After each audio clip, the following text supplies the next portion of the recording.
Welcome to the World Student Advisors podcast, your comprehensive guide for international students on UK visas, bank statements, confirmation of acceptance for studies, CAS, requirements, and the immigration health surcharge.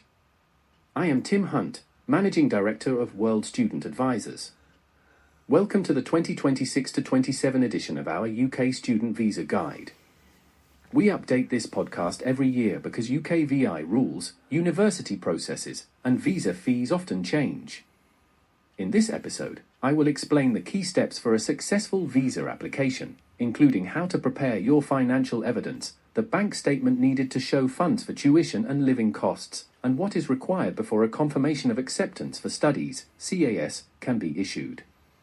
Every UK university has a compliance team that checks your unconditional offer, financial documents, English language qualifications, and other UK VI requirements before issuing your CAS.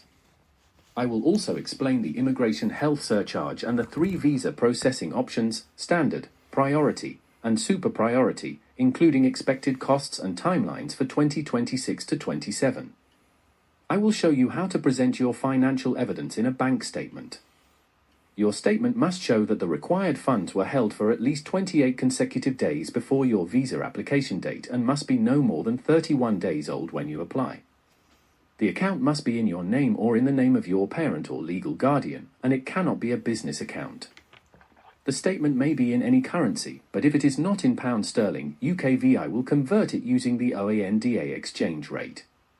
If your statement is not in pound sterling, we recommend holding an extra 5% to cover exchange rate changes. The money shown does not need to be paid to the university in advance, as many universities offer flexible payment plans.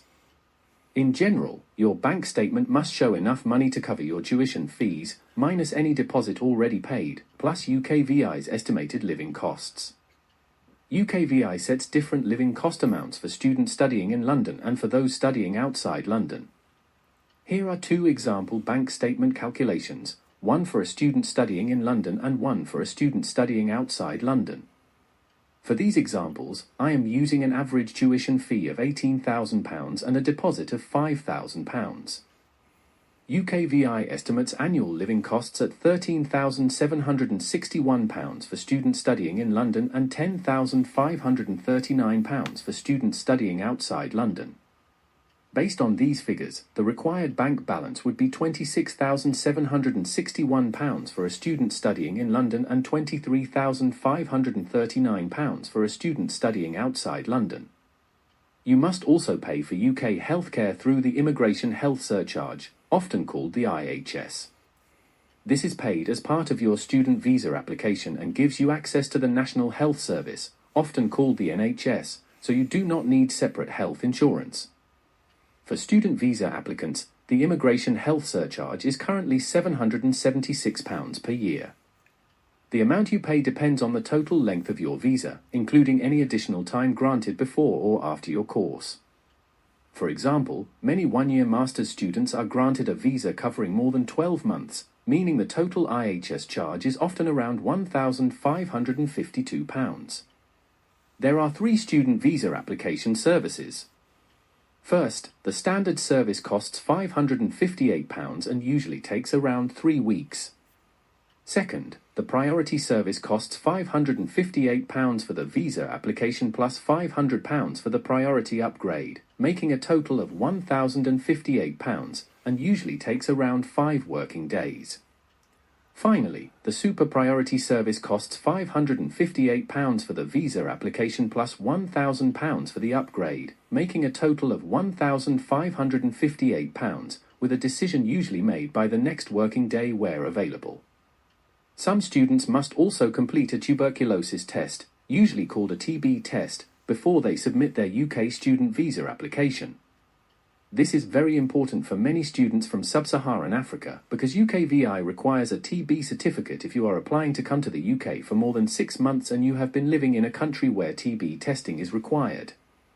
The purpose is straightforward. The UK needs to confirm that you do not have active pulmonary tuberculosis before your visa is granted. You must use a UK VI approved clinic. Do not use a normal hospital, private doctor, or local laboratory unless it is listed by gov.uk as an approved TB testing clinic for UK visa purposes. Book your appointment directly with the approved clinic in your country. Take your passport or valid ID, passport photographs if requested by the clinic, and your UK address or university details if available. The test normally involves a chest X-ray. Children may have a clinical assessment instead of an X-ray, depending on their age and the clinic's instructions. If the X-ray is clear, the clinic will issue a TB certificate. In many cases, this can be issued the same day or within a few working days, depending on the clinic. The certificate is normally valid for 6 months and must be included with your visa application. If the result is unclear, you may be asked to provide a sputum sample, which can delay the result. Gov.uk advises that sputum testing can take up to 8 weeks, so students should not leave the TB test until the last minute. World Student Advisors specializes in supporting students from Sub-Saharan Africa, so we strongly advise students from countries such as Nigeria, Ghana, Kenya, Uganda, Tanzania, Zambia, Zimbabwe, Angola, South Sudan, Malawi, the Democratic Republic of Congo and other listed countries to check the gov.uk TB testing list early. If a TB certificate is required and missing, your visa application can be delayed or refused. Student visa requirements and graduate visa overview. You can apply for a UK student visa up to 6 months before your course begins. To apply, you must have an unconditional offer from your university, a confirmation of acceptance for studies, usually called a CAS, and proof of financial support, such as a bank statement or an approved sponsor letter.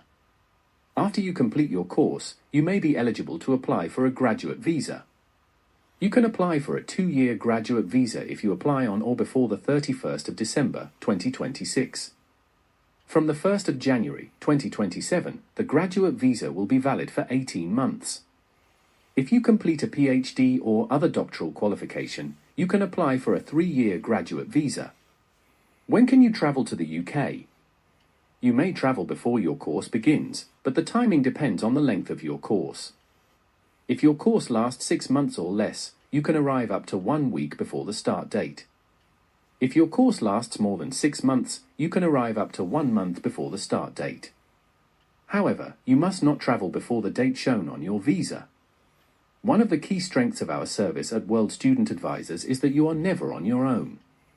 From the moment you decide to study in the UK, you will be supported by your own personal student counsellor based at our UK headquarters. Your counsellor is available 24/7 on WhatsApp through our UK numbers and will guide you through every stage of the process. Thank you for listening. If you have any questions or need more information, contact me on WhatsApp at +44 791 797 830. I am Tim Hunt, Managing Director of World Student Advisors, and I wish you every success in your plans to study in the UK.